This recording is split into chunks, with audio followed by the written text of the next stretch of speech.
한 번은 어린아이들이 노는 것을 물끄러미 지켜본 적이 있습니다. 한 아이가 장난감을 가지고 있는데 다른 친구하고 세워하지 않는 것 같았습니다. 다른 아이가 이야기를 합니다. 우리 집에 자동차 2개 있다. 그러니까 그 아이가 또 질세라, 우리 집에는 3개 있어. 그러니까 그 다른 아이가 우리 엄마 차도 있다. 그러니까 우리 아빠 차도 있어. 그러니까 우리 아빠 힘 세다. 우리 엄마는 더 세다. 이러면서 그 어린아이들이 노는 그 모습이죠. 개인마다 뭔가 자랑하고 싶고 자기가 그 장난감 자동차를 갖고 같이 놀고 싶은데 그렇게 같이 쉐어하지 않으니까 우리 집에 더 있다라고 이렇게 자랑하는 그 모습입니다. 뭐 개인마다 자랑이 있고 또 나라마다 자랑이 있죠. 한국에 가면 강원도 양구라고 하는 곳이 있습니다. 그곳에 제가 출생을 해서 어린 시절에 살았던 그런 곳이기도 합니다. 그런데 어느 날 인터넷을 통해서 양구 배꼽 축제라고 하는 타이틀을 봤습니다. 제가 진해 벚꽃 축제라고 하는 것은 알고 있는데 그 우리가 먹는 그런 어떤 배꽃이 아니고 배꼽이에요. 배꼽 들어보셨어요? 배꼽 축제. 아니 배꼽 축제를 어떻게 하나. 그래서 또 제가 자라났던 고향이기도 하고 그래서 그 글을 계속 읽어봤습니다. 그랬더니 남과 북의 가장 중심이 양구라고 하는 거예요. 사람의 중심이 이제 배꼽인 것처럼, 그래서 이 양구라고 하는 것이 남북한을 털어서 가장 중앙에 위치해 있대요. 그래서 양구 배꼽 축제 해가지고 축제를 여는 그것을 인터넷으로 본 적이 있습니다. 뭐 한국만이 아닙니다. 호주에도 여러 가지 자랑을 하죠. 호주 하면 오페라 하우스. 아마 그 마음속에 오페라 하우스에 대한 상상, 그 기대감을 가지고 호주에 처음 오셔서 그 아마 소켈라키에 내리셔가지고 오페라 하우스를 가 보시면서 아마 어떤 분은 정말 놀랍게 야, 내가 이 오페라 하우스에 와 있구나 이렇게 놀라신 분도 있습니다만은 또 어떤 분들은 생각했던 거하고는 조금 그렇게 깨끗하지도 않은 것 같고 뭐 그래서 또 실망하시는 분도 있죠. 어쨌든 시드니 호주 하면은 오페라 하우스 빼놓을 수가 없죠. 하버 브리지 또 뭐 캥거루, 코알라 뭐 여러 가지 있습니다. 근데 호주 전체에서 은근히 자랑하는 곳이 하나 있는데 그것이 뭐냐면 그 울루루예요. 에어즈락. 이 에어즈락을 우리가 이렇게 보시면 그 높이가 300m입니다. 그리고 그 둘레가 8km나 돼요. 그 에어즈락이 있는 그 울룰루 그 카타추타 국립공원에 딱 하나의 산이 있습니다. 근데 그 산이 돌로 이루어졌어요. 하나의 돌로. 높이는 300m, 이 둘레는 8km. 근데 이 에어즈락을 가리켜서 이 지구의 배꼽이다 이렇게 자랑을 합니다. 이 지구에 있어서 그 에어즈락이 배꼽 역할을 한다. 사실 오페라 하우스도 좋고 하버 브리지도 자랑을 하고 코알라, 캥거루 뭐 여러 가지 자랑을 하지만 또 은근히 자랑하는 것 중에 하나가 바로 그 에어즈락이에요.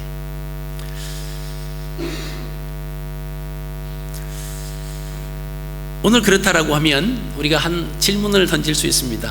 나에게 있어서 내가 자랑하는 것은 무언가? 내 중심에 있는 것은 무언가라고 하는 거예요. 우리 가정에는 무엇이 있는가? 내 삶 중심에는 자랑할 것이 무엇이 있는가라고 하는 것이죠. 오늘 열왕기하 4장 말씀은 우리가 잘 아시는 것처럼 엘리사 시대의 선지 생도들이 열심히 하나님의 복음을 증거하기 위해서 훈련을 받고 있는 오늘날로 말하면 신학생들입니다.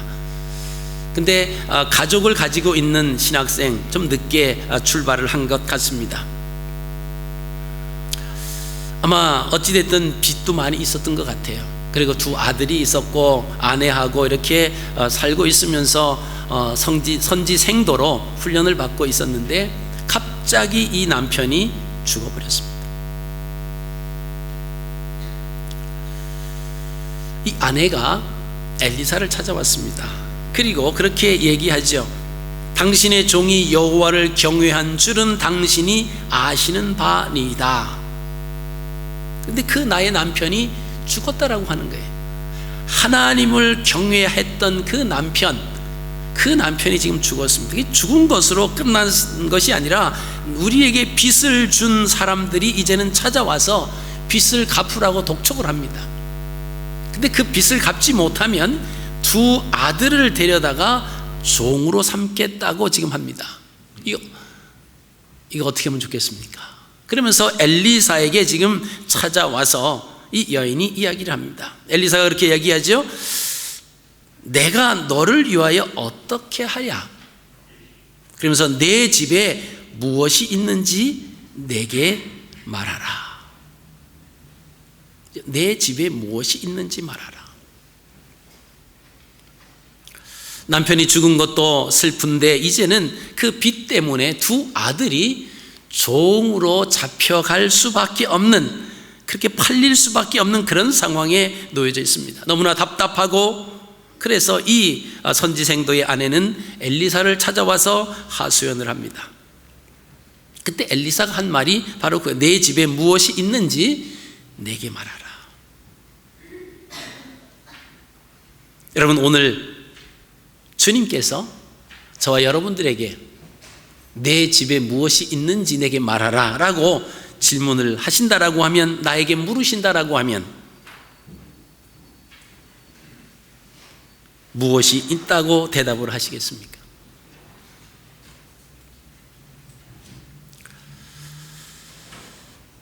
엘리사가 그 여인에게 내 집에 무엇이 있습니까? 있느냐 내게 말하라라고 했을 때에 그 여인이 이렇게 대답을 합니다. 그가 이르되 계집 종의 집에 기름 한 그릇 외에는 아무것도 없나이다. 틀린 말은 아니죠. 자녀들은 종으로 팔려가게 생겼고 남은 것은 자기 혼자밖에 없고, 그러니 남은 것은 기름 한 그릇 밖에는 없다고 이야기합니다.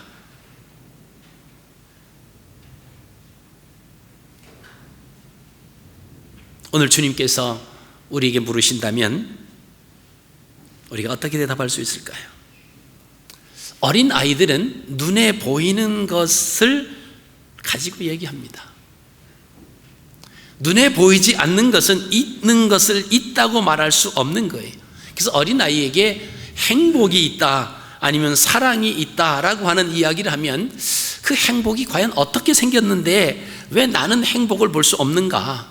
그 사랑이 무엇인데, 사랑은 어떻게 생겼길래 어른들은 사랑이 있다라고 하고 어른들은 행복이 있다라고 하는데 이 어린아이는 도저히 보이지 않는 거지. 그러니까 너희 집에 무엇이 있느냐라고 했을 때 어린 아이들은 눈에 보이는 것, 보이지 않는 것은 없는 거지.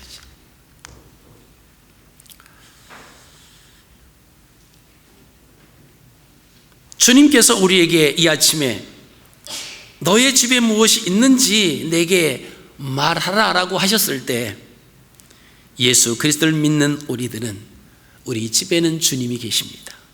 우리 집에는 기도가 있습니다. 저희 집에는 찬양이 있습니다. 하나님을 섬기는 믿음이 있습니다. 여러분, 이렇게 우리가 고백을 할 수 있어야 된다라고 하는 거죠. 이 선지 생도였던 이 부인은 자기 눈앞에는 아무것도 없었습니다. 고작 남아있는 그 그릇, 한 그릇에 담겨있는 그 기름, 그거 이외에는 아무것도 보지 못했다라고 하는 거예요. 어느 가정에서 방학을 하게 됐습니다. 아이가 성적표를 가지고 왔어요. 성적표를 보니까 온통 PC예요. PC라고 하는 것은 Pass and Credit. 겨우 파스하고 겨우 그냥 파스해서 약간 높은 점수를 받았어요. 이 엄마 아버지가 얼마나 그 잔소리가 이제 시작이 됐습니다. 야, 너 성적이 이게 뭐냐? 옆집에 사는 철수 성적표를 보니까 DHD였더라. D는 뭐예요? 디스팅션. HD는 하이 디스팅션. 옛날 우리가 한국에서 그 성적표를 말하면 수나 우를 받았다는 거예요. 근데 그 집 자녀들은 양이나 가를 받은 거예요. 너는 어떻게 공부를 해서 이 PC가 뭐냐, PC가. 그랬습니다. 그랬더니 가만히 그 말을 듣고 있던 그 아이가 그 부모님에게 반박을 했습니다. 철수는 달라요. 그렇게 말했어요. 아니, 같이 공부하는데 이 부모가 기가 차지. 여기서 뭐가 다르다는 거냐? 이 아이가 정색을 하면서 이렇게 말합니다. 그 애는 부모님이 똑똑하단 말이에요.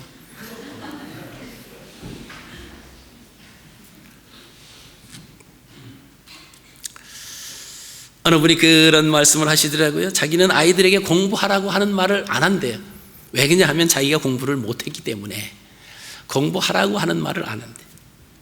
그런데 대부분의 부모님들은 자녀들에게 공부하라 그래요. 그럼 아이들이 묻지요. 엄마는 공부 잘했어? 아빠는 공부 잘했어? 그럼 다 잘했대요.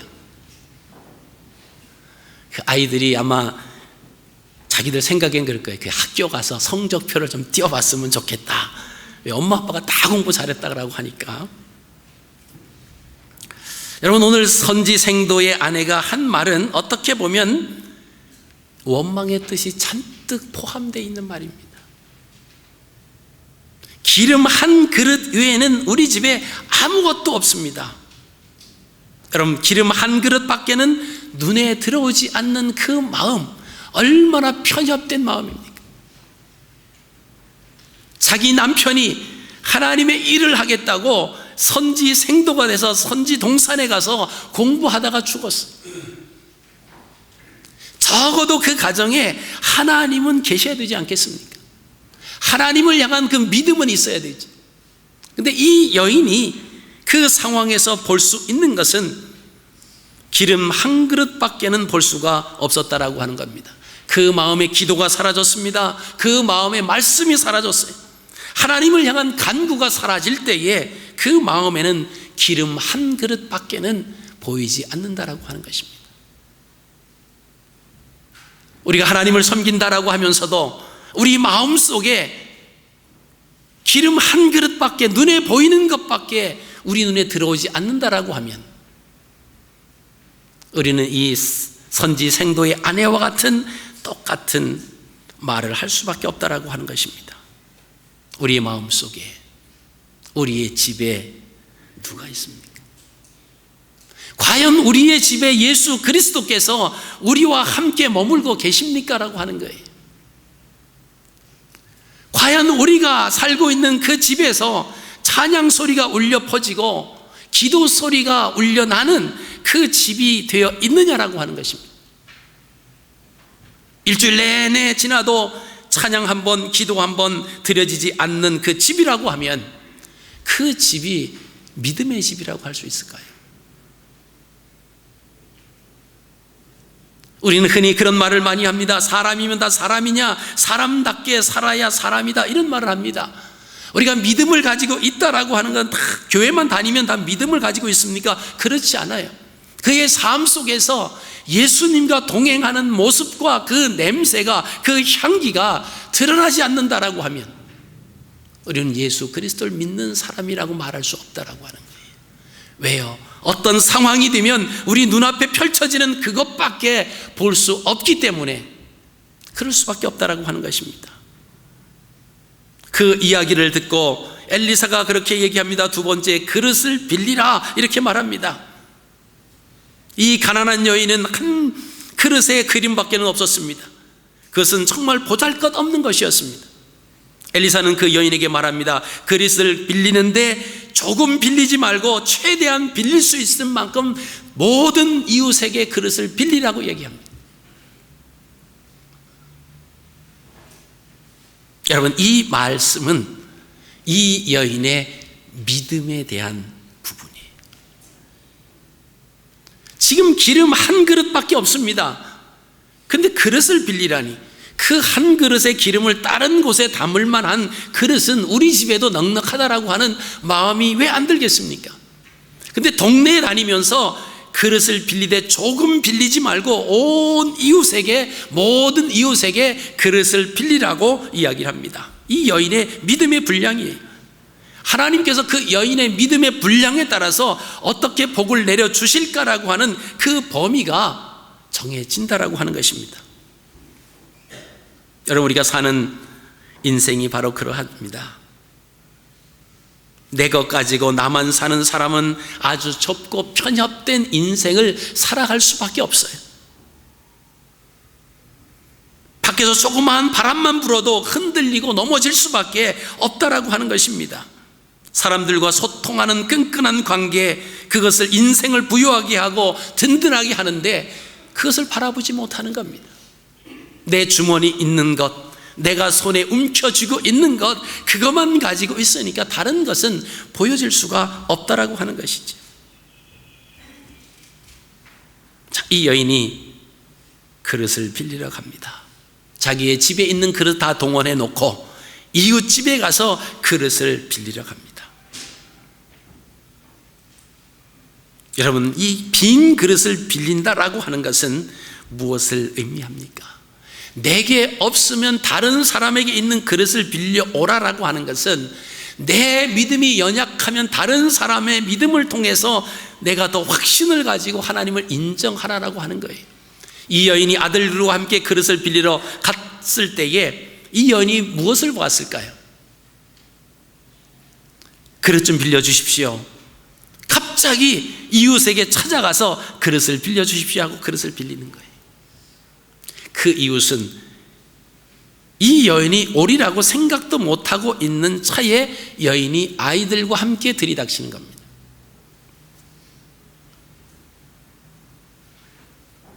여러분, 갑자기 누가 예고도 없이 집을 방문한다든가 그럼 얼마나 당황스럽습니까? 있는 모습 다 이렇게 보여주지. 누가 온다라고 하면 방을 청소하고 다 이렇게 정리를 다 해놓고 깔끔한 분위기 속에서 사람을 영접을 하지.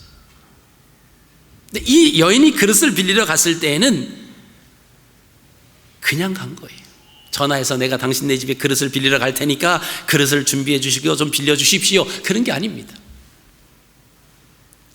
이 여인이 가보니까, 그릇을 빌리러 가보면서 아마 깨달은 것이 하나 있을 겁니다. 무엇을 깨달았을까요?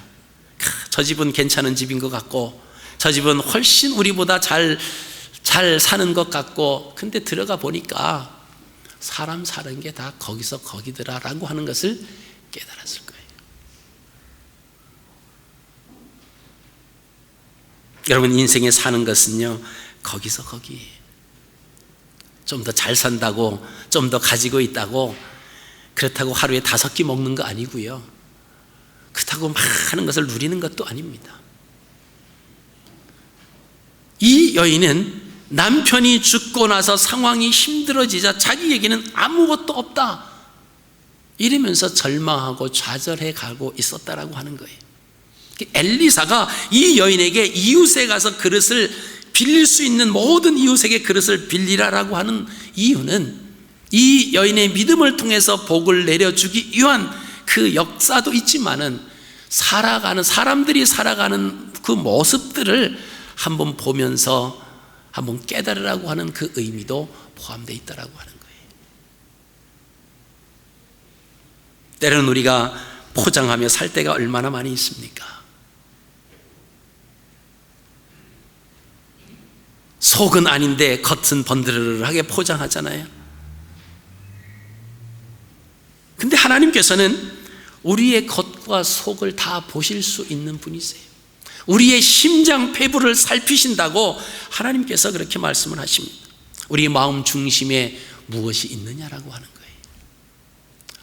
얼마든지 웃는 얼굴로 사람을 대할 수 있습니다. 그러나 마음속에선 칼을 갈고 갈 수 있어요. 요새 제가 한국 드라마 중에서 한 프로를 보는 게 있어요. 닥터 이방인인가요? 보시는 분 계세요? 그게 뭔지 모르세요? 이현숙 기사님, 닥터 이방인. 예. 제가 그 드라마를 거기서 나오는 이제 훈이라고 하는 의사인데, 그 훈이라고 하는 그 의사에 대한 그 마음을 이렇게 좀 생각을 해요. 왜냐면 그 친구는, 그 의사는 의사로서 그 사명을 다하는 거예요. 의사니까 사람 살리기 위한 거예요. 자기 오는 부귀영화 그것보다 의사로서, 아버지가 의사였는데 아버지가 숨을 거두면서 너는 의사로서의 그 삶을 살으라고 하는 그 이야기를 마음속에 품습니다. 여러 가지 이제 사건들이 일어나는데 그때마다 가장 그 마음속에 있는, 그 의사의 마음속에 있는 것이 뭐냐면 의사로서 정직하게 사는 거예요. 환자를 위한, 환자를 돌보기 위한 자기는 의사다라고 하는 거예요. 그 일 때문에 자기가 성공하고 자기가 출세하고 그런 일들이 많이 놓여 있지만은 그런 길을 선택하기보다는 자기가 의사다라고 하는 것. 그 모습을 보면서 제 자신을 바라봅니다. 내가 목사로서 그런 마음을 잃지 않아야 되겠다. 마음 중심에 하나님의 종으로서 그 마음, 여러 가지 일들이 있겠죠. 그 가운데서 예수 그리스도의 심장을 품은 주의 종으로서 산다라고 하는 것은 저 박훈이라고 하는 그 의사가 겪는 그런 어려움보다 더 심할 수도 있겠다, 그런 생각을 합니다. 이제 거의 끝날 때가 됐어요. 아마 끝날 것 같아요. 아마 한 편 하면 끝날 것 같습니다. 여러분, 우리가 이웃의 집에 가서 그릇을 빌리는 거예요. 그 사람들이 살아가고 있는 그 믿음을 볼 수 있는 겁니다. 그리고 삶의 현장을 바라볼 수 있는 거예요. 그게 이웃에 가서 그릇을 빌리라고 하는 그 말씀입니다. 작은 내 그릇만 아니고 빌려서라도 그릇을 크게 하라고 하는 것입니다. 그러기 위해서, 우리의 믿음을 키우기 위해서 우리가 성경 말씀을 읽는 거예요. 그 속에 복을 받을 사람의 그릇도 빌리고 교회 안에 믿음의 선배들의 모습의 신앙도 빌리고 은혜 받은 사람의 그릇도 빌리는 겁니다. 우리가 가지고 있는 그 신앙만 가지고 있으면 우리는 편협된 신앙이에요. 넓게 바라보지 못합니다. 이 사람 저 사람 가지고 있는 모든 각기의 그 모양에 있는 그릇을 빌리는데 내 모든 이웃의 그릇을 빌리라고 하는 거예요. 지금 이 여인은 자기 혼자는 스스로 설 수 없는 그런 상황에 지금 놓여져 있습니다. 왜요? 그 여인의 눈에는 지금 기름 한 그릇밖에는 들어오지 않았기 때문에 그렇습니다.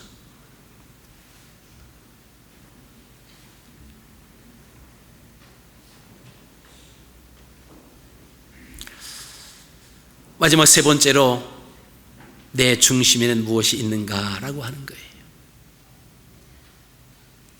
기름의 한 그릇의 기름을 바라보면서 과연 수많은 이 그릇을 빌려올 필요가 있을까라고 하는 의심을 갖는 순간 더 이상 그릇을 빌릴 필요가 없다라고 하는 결론을 내리게 됩니다. 이 말씀은 우리가 신앙생활하는 거 그저 주일날 교회 갔다가 신앙생활 잘하고 죄 짓지 않고 이렇게 살면 되지, 더 열심히 나가서 기도하고 신앙생활하고 헌신하고 봉사하고 그럴 필요가 있을까라고 하는 의문이 우리 앞에 놓여질 때 그 사람의 믿음은 거기까지 다라고 하는 거예요. 하나님 앞에 헌신하는 이들의 모습을 보면서 하나님을 신실되게 사랑하는 그 마음을 빌리는 겁니다. 열심히 말씀을 읽고 하나님 말씀과 씨름하는 그 분들의 믿음의 그릇을 빌리면서 나도 하나님의 말씀을 가지고 씨름해야 되겠다, 그 말씀의 참 의미가 뭔가를 깨달아야 되겠다. 여러분, 베레와 사람들은 데살로니가 사람보다 더 신사적이어서 날마다 들은 말씀을 집에 가서 말씀을 펴놓고 상고했다라고 하는 겁니다. 무슨 말씀이에요? 주님의 제자들에게 말씀을 들으면 이 말씀이 정말 옳은 건가? 이 말씀이 정말 참 진리인가? 그리고 집에 가서 말씀을 찾아서 그 말씀을 묵상하고 그 말씀의 은혜를 더 받는다라고 하는 것입니다. 한 번 말씀을 들어서 그 말씀이 우리의 마음속에 떨어져서 30배, 60배, 100배의 열매를 맺으면 좋지만 그러지 않는 경우가 많이 있습니다. 왜요? 그 이외에 세 가지 밭이 우리 가운데 있을 수 있다라고 하는 거예요. 가시밭과 같은 밭, 돌짝 같은 밭, 길가와 같은 밭이 우리 주변에 있습니다. 길가와 같은 밭이 우리가 가지고 있다라고 하면 우리의 심령이 딱딱해서 하나님의 말씀이 들어도 그 말씀이 내 심령에 아무런 감각이 없을 수 있어요. 그럼 어떻게 해야 되겠습니까? 이 묵은 밭을 갈아엎어야 돼요. 갈아엎지 않으면 그 딱딱한 길가와 같은 밭에 떨어진 그 씨앗은 새들이 와서 쪼아 먹는다고 그랬습니다. 주님께서 설명해 주시면서 이 새라고 하는 것은 마귀다 이렇게 표현을 해 주십니다. 우리가 아무리 좋은 말씀을 들어도 이 말씀이 내 마음속에 와서 묻혀지지 아니하면 이 말씀은 굴러다니다가 없어지는 거예요. 돌짝과 같은 밭에 떨어졌을 때 잠시는 기쁩니다. 그러나 이 돌의 기운이 눌려서 결국은 자라지 못하고 숨이 끊어진다라고 하는 거예요. 은혜 받았지만 교회 밖에 나가면 세상적인 일들 때문에 그 기운에 눌려서 하나님 말씀대로 살기가 힘들어진다라고 하는 겁니다. 가시밭과 같은 그런 삶의 모습이 우리 안에 있다라고 하면 세상 재리와 염려로 인해서 말씀이 자라나지 못하고 거기에 찔려가지고 또 자라다가 열매를 맺지 못하고 말라 죽는다고 성경은 기록하고 있습니다. 여러분, 우리가 이 땅에 살아가면서 그런 상황이 얼마나 많이 있습니까? 엉겅퀴와 가시덩굴이 있으면 잘라내야 됩니다. 돌이 박혀져 있으면 그 돌을 골라내야 돼요. 굳어져 있는 길가와 같은 밭이라고 하면 그것을 갈아서 엎지 아니하면 우리의 믿음은 아무것도 아니다라고 하는 거지. 우리는 이 땅에 살아가면서 나라고 하는 존재에 대해서 너무나 비하시키며 살아갈 때가 많이 있습니다. 너무나 낮은 자존감 속에 살아갈 수 있어요. 이 여인에게 있어서도 그 낮은 자존감을 우리가 발견할 수 있습니다. 남편이 죽었다고 이제 모든 것이 다 끝났다, 이제는 아무것도 아니고 이제 아들들도 뺏기고, 나는 아들들도 뺏기면 이제 먹을 것도 없고 이제는 모든 것이 끝났다. 자기 존재는 아무것도 아닌 거예요. 얼마나 낮은 자존감입니까? 여러분, 미국 샌프란시스코 베이 교육청에서 있었던 그 하나의 그 연구 결과가 있습니다. 관내에서 선생님 3명을 소집을 했습니다. 그 3분의 선생님은 우리 관내에서 제일 실력이 좋은 선생님으로 이렇게 모시게 됐습니다. 그리고 샌프란시스코에서 제일 유능한 학생 60명을 선발을 합니다.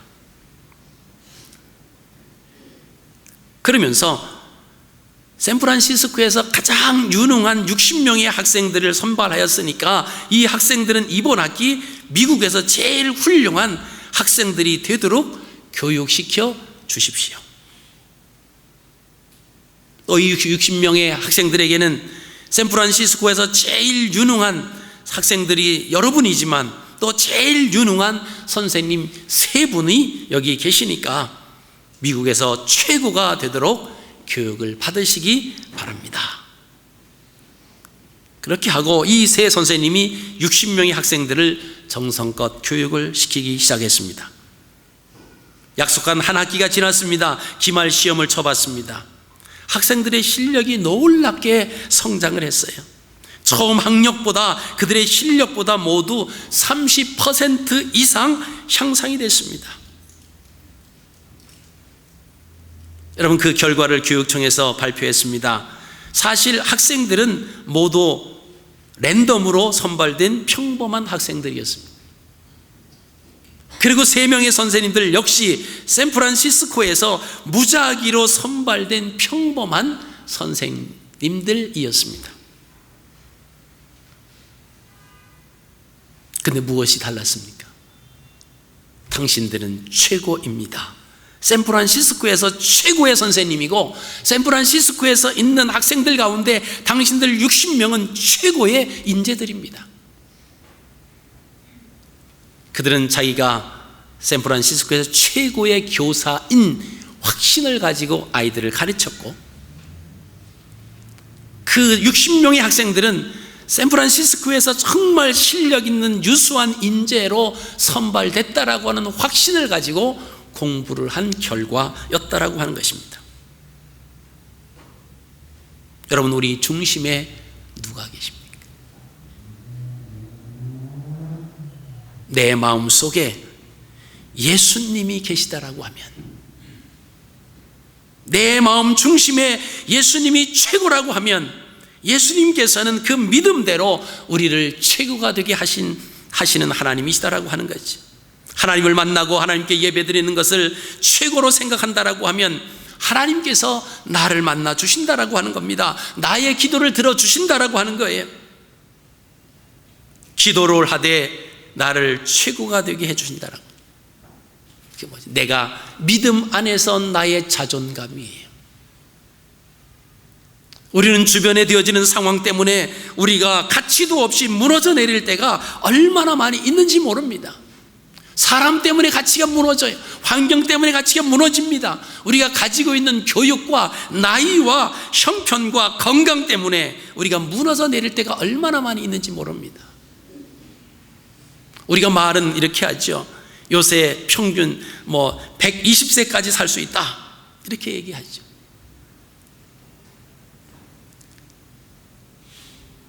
(60대신) 분은 이제 반밖에 못 사신 거예요. 아직도 60년이 남아 있습니다. 근데 이 잡아 있는 60년이라고 하는 그 무한 도전, 가능성, 꿈과 비전이 있는 그 60년을 붙잡지 아니하고 논다라고.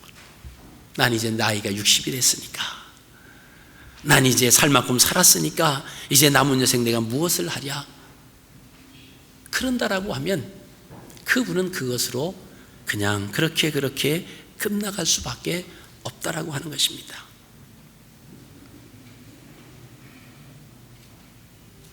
베세다 들녘에서 예수님의 말씀을 듣기 위해서 수많은 무리들이 옹이했습니다. 아침부터 저녁까지 떠날 줄을 몰랐습니다.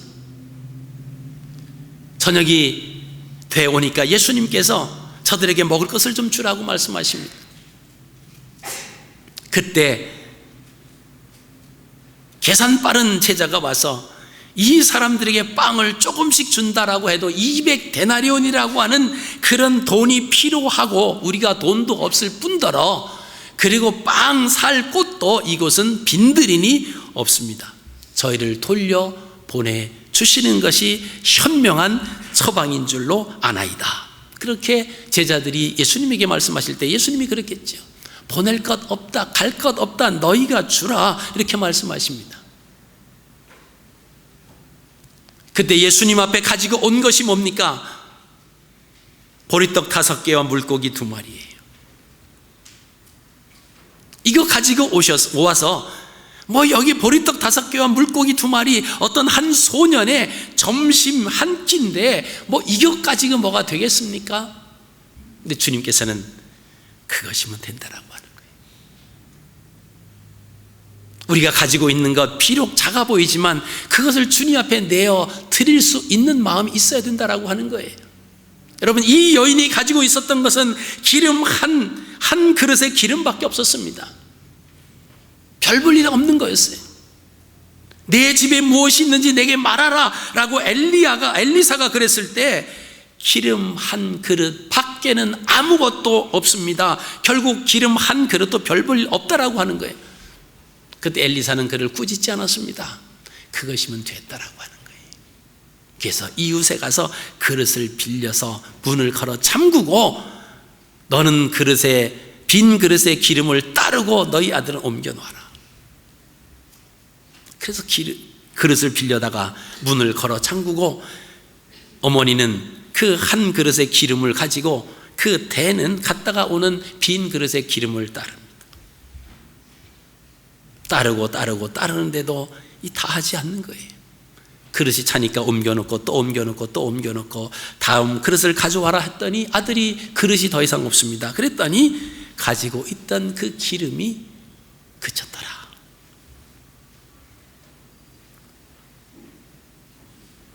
우리가 생각하실 때, 야, 이게 뭐 말도 안 되는 소리다. 이런 일이 어떻게 일어나겠느냐? 우리가 그렇게 생각할 수 있습니다. 그러나 믿음의 눈으로 하나님의 능력을 우리가 신뢰한다라고 하면 그 일은 아무것도 아니에요. 근데 우리가 우리의 사고로, 우리의 생각으로 바라보니까, 아니, 기름 한 그릇에서 수많은 그릇에 어떻게 기름이 찬단 말이냐? 그것이 안 믿어진다라고 하면 신앙생활 못 하시는 거예요. 하나님의 능력을 못 믿는다라고 하면 신앙생활 하실 이유가 없습니다. 못 하시는 거예요. 아무리 세월을 허비한다라고 할지라도 믿어지지 않는다라고 하면 그건 신앙생활이 아니죠. 여러분, 우리 마음속에 누가 계십니까? 스바냐 3장에는 이렇게 고백합니다. 너희의 하나님 여호와가 너희 가운데 계시니 그는 구원을 베푸실 전능자이시라. 그가 너로 말미암아 기쁨을 이기지 못하여 하시며 너를 잠잠히 사랑하시며 너로 말미암아 즐거이 부르며 기뻐하시리라 하리라. 이 말씀이 믿어져야 돼요. 내 마음속에는 하나님께서 나와 함께 계십니다. 나에게 구원을 베풀어 주신 그 하나님이 나와 함께 계시다라고 하는 거예요. 그럼 눈에 보이는 것이 아무것도 없다라고 할지라도 당신의 집에 무엇이 있습니까? 당신의 삶 가운데, 당신의 중심 가운데 무엇이 있습니까? 라고 하는 질문이 있을 때 내 마음속에, 내 삶의 중심에는 하나님이 계십니다. 그분 한 분으로 나는 만족합니다라고 하는 고백이 가식적이고 형식적이지 않은 진솔된 마음에서 고백되어질 때 그 사람이 믿음의 사람입니다.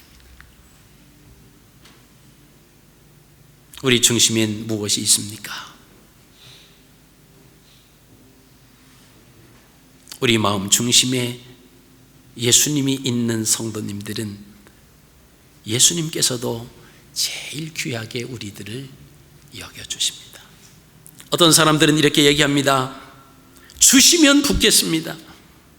넘쳐나는 것을 보면 내가 따라 붓겠습니다. 그러나 하나님은 아니, 부으면 주신다라고 하는, 계속 부어봐라. 그러면 내가 계속 끊어지지 않게 채워준다라고 하는 거예요. 우리가 하나님 앞에 이렇게 말하죠. 하나님 내게 복을 주시면 하나님 앞에 드리겠습니다. 아니에요. 드리면 복을 주시는 거예요. 하나님 내게 건강을 주시면, 내게 좋은 것을 주시면 감사하겠습니다. 아니요. 감사하는 사람에게 더 좋은 것을 주시겠다라고 하는 거예요. 그러니까 우리는 하나님하고 자꾸 줄다리기를 하고 있어요. 그건 하나님의 방법을 모르기 때문에 그래요. 하나님을 믿지 못하기 때문에 그래요. 우리가 쌍방 어떤 계약을 하고 그럴 때, 그래 내가 계약해서 사인해 줄 테니까, 당신에 보낼 테니까 당신이 거기다 사인해, 이렇게 말하는 사람은 그 사람을 믿기 때문에 그래요. 근데 못 믿으면 어떻게 해? 같은 날 같은 장소에서 똑같이 사인하고 카피해서 한 장씩 나눠 가져야 돼. 이거 못 믿는 거예요. 우리가 하나님 앞에, 하나님 내게 주시면, 내게 건강 주시면 내가 헌신하고 봉사하겠습니다. 그 뭐죠? 하나님을 믿음이 있는 것처럼 보이지만 하나님을 못 믿겠다라고 하는 거예요.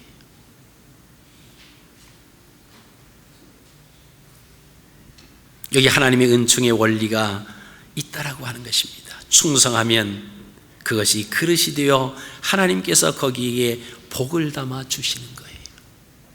이 하나님을 우리가 믿는 겁니다.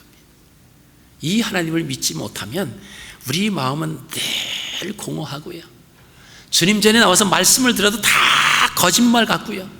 어떤 신학생이 학교를 갔어요. 신학교를 딱 갔어요. 가가지고 인터뷰를 했답니다. 당신 신학 공부를 하려고 하는 목적이 뭡니까? 그랬더니 그 학생 목사들이 강단에서 하도 거짓말을 해서 내가 이게 사실인지 아닌지 신학 공부를 해서 확인하러 왔다고. 떨어졌죠. 떨어졌어요. 그렇죠? 아무리 신학 공부를 한다라고 해도 말씀을 믿지 못하면 아무 소용이 없어요. 제 말을 믿으라고 말씀을 드리는 게 아닙니다. 하나님 말씀을 믿으십시오. 성경을 믿으십시오. 그리고 그분이 나에게 모든 것을 해줄 수 있는 능력의 하나님이심을 믿으십시오. 우리 눈에 아무것도 보이지 않아도 우리는 그것 때문에 낮은 자존감, 좌절하고 절망하고 그런 것이 아니라 우리 안에, 우리 중심에 하나님이 계신 거예요. 그분이 계심을 믿고 세상 눈에 보이는 것 아무것도 없을지라도 우리 안에, 우리의 삶 가운데, 우리 가정에 하나님을 섬기며 살아가는 우리 가정이 행복한 가정이고 우리 가정이 사랑이 넘치는 그런 가정입니다. 우리가 그렇게 고백할 수 있어야 돼요. 때로 가정의 구성원을 보면, 우리와 함께하는 그런 모임의 구성원을 보면 저 사람은 있으나 마나 저 사람은 없는 것이 더 도와주는 거다, 뭐 그런 사람들이 가정에도 있을 수 있어요. 그러나 여러분, 그런 마음이 들시걸랑 회개하십시오. 그 사람 때문에 하나님의 은혜를 내가 느낄 수 있고 받을 수 있는 통로가 될 수도 있는 중요한 분이라고 하는 거예요. 돈 못 벌어 온다고 남편에게 눈길 주지 마시고, 그래도 이 남편이 있어서 얼마나 감사한지, 하나님께서 이 남편을 만나게 하신 뜻이 무엇인가 자꾸 기도해 보세요. 그럼 그 뜻을 발견할 줄로 믿습니다. 여러분, 이게 그냥 말씀을 드리는 게 아니에요. 우리가 하나님을 믿는 하나님의 자녀들, 하나님을 믿는데 그 눈에 보이는 좀 부족하고 연약한 것 때문에 우리의 마음이 상처를 받고 마음이 탁 다운돼서 있을 이유가 하나도 없다라고 하는 것입니다. 말씀을 맺습니다. 나에게 무엇이 있습니까? 내 신앙 중심에는, 우리 집에는 누가 주인이 되겠습니까? 라고 하는 거예요. 예수님이 계셔서 내 생각을 바꾸고 내 삶을 바꾸고 내 인생의 목표가 바꿔지는 그런 삶, 그럴 때 우리가 이 땅에 살아갈 때 기쁨이 넘치는 거예요. 예수 그리스도를 믿는 그 감격이 있는 겁니다. 근데 그 감격이 없으면 늘 지옥과 같은 거예요. 집에서도 기쁨이 없고 세상에 나가도 기쁨이 없고, 그 문제는 그 중심에 하나님께서 계시지 않기 때문에 그래요. 그 하나님 모든 문제의 해결자이신 그분을 믿지 못하기 때문에 근심과 걱정과 염려로 가득 차 있을 수밖에 없다라고 하는 것입니다. 오늘 이 시간 하나님께서 우리 각 한 사람 한 사람에게 여러분 묻는다라고 하는 그 질문을 들으십시오. 내 집에 무엇이 있느냐? 금은 보화, 물질, 그것은 있는 게 아닙니다. 그것은 있어도 있는 게 아니에요. 그것은 없어도 없는 게 아닙니다. 정말 예수 그리스도의 사랑, 주님을 향한 그 믿음, 그 주님을 모신 하나님을 섬기고 살아가는 그 분이 우리 안에 계십니다. 고백할 수 있는 저와 여러분들의 삶이 되시기를 주의 이름으로 축복합니다. 살아계신